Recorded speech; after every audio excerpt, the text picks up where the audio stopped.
Bone Marrow Hodgkin Lymphoma in an HIV-negative patient complicated by Hemophagocytic Lymphohistiocytosis, presented by Ramzi Ibrahim from the University of Arizona and Journal Medicine Residency Program. Classical Hodgkin lymphoma is an uncommon clinical entity, often diagnosed by morphological and immunophenotypic findings on the lymph biopsy. When the malignancy is isolated to the bone marrow, this presents a significant barrier to making a timely diagnosis. Furthermore, a primary bone marrow Hodgkin lymphoma in an HIV-negative patient is extremely rare. Not only do we present a case of primary bone marrow Hodgkin lymphoma in an HIV-negative patient, but this rare clinical presentation was complicated by malignancy-induced hemophagocytic lymphohistiocytosis, also known as HLH. Her complex presentation led to a significant delay in her diagnosis, primarily due to the constitutional symptoms of B symptoms, the symptoms associated with HLH, the refractory fevers despite broad-spectrum antibiotics, persistent hypotension, and multi-organ dysfunction. This case is a 51-year-old Somalian-speaking female with a history of chronic hyponatremia and presumed polymyalgia rheumatica, diagnosed by her primary care, presented with acute onset altered mental status, generalized weakness, myalgias, and on arrival, she was febrile with a Tmax of 38.9, hypotensive to the 90s over 60s, tachycardic to the 120s, tachypneic to the mid-30s, only intermittently responsive to questions, and profoundly weak in all of her extremities. There was no lymphadenopathy on physical examination. Her significant labs was a white blood cell count of 5.2, hemoglobin of 8.9, platelets of 40, INR 1.8, sodium 117, total bilirubin was unremarkable.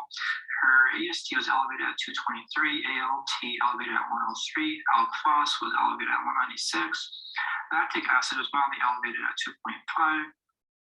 The ferritin was elevated at the 13,000s, LDH was mildly elevated at 397, and the DSE panel was positive for +1 schistocytes. Her ESR and CRP were also mildly elevated, and her random cortisol was within normal limits.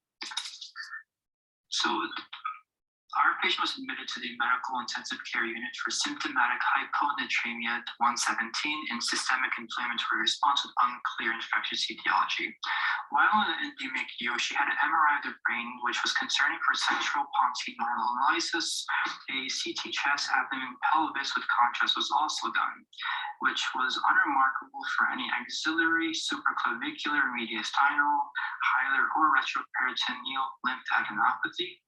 And there was bilateral pleural effusions appreciated moderate to large, and there was no splenomegaly on the image.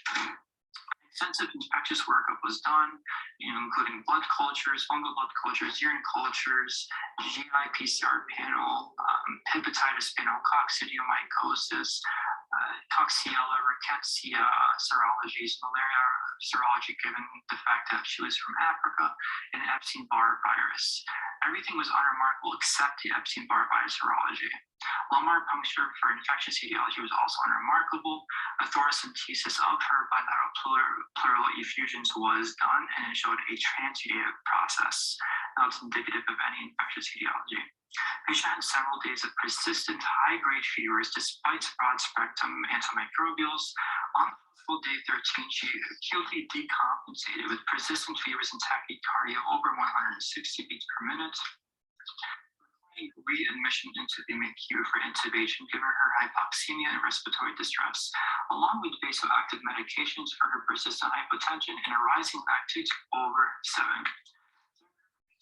She had her sternal bone marrow biopsy, which showed a lymphohistiocytic infiltrate and occasional Reed-Sternberg cells, diagnostic of primary bone marrow classic Hodgkin's lymphoma without associated lymphadenopathy. Eventually weaned off of vasopressors and extubated 4 days after her bone marrow biopsy. She was downgraded to the medicine pool and discharged on hospital day 27 after receiving a 5-day course of dexamethasone and induction chemotherapy of cyclophosphamide and vincristine.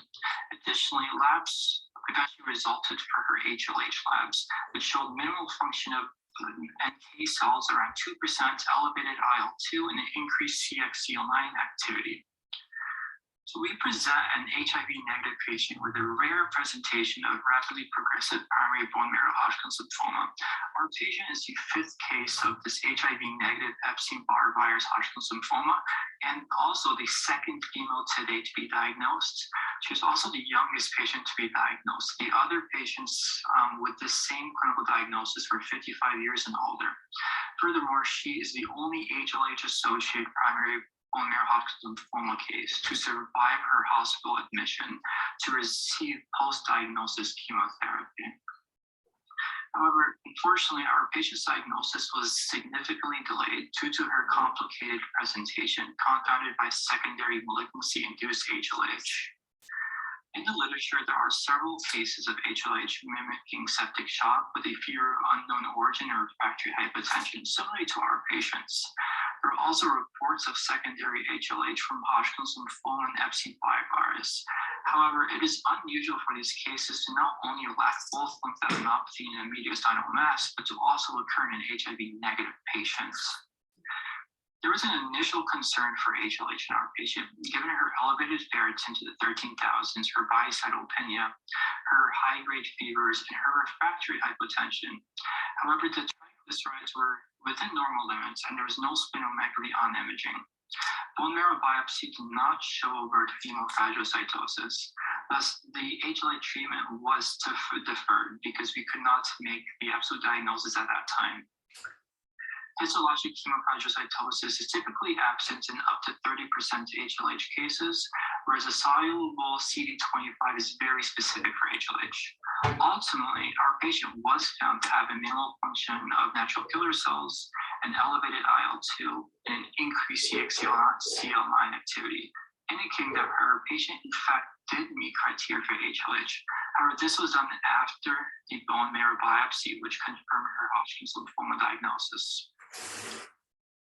So, this raises a question of whether our patient's morbidity and prognosis suffered from delays in diagnosing secondary HLH from fulminant Epstein-Barr virus-associated Hodgkin's lymphoma, or if the HLH treatment of immunosuppression with chemotherapy, high-dose steroids, and possibly an allogeneic bone marrow transplant for refractory cases would have allowed us to miss the diagnosis of the Hodgkin's lymphoma, because in the bone marrow, upon bone marrow biopsy, you would often have a false negative result in the setting of high-dose steroids. And if we did treat for HLH, would we have dug further and looked for this malignancy and done the bone marrow biopsy? Nevertheless, treating secondary HLH without identifying the etiology risks never identifying her rare, difficult to diagnose malignancy if initiated prior to obtaining the bone marrow biopsy. That is the end of the case.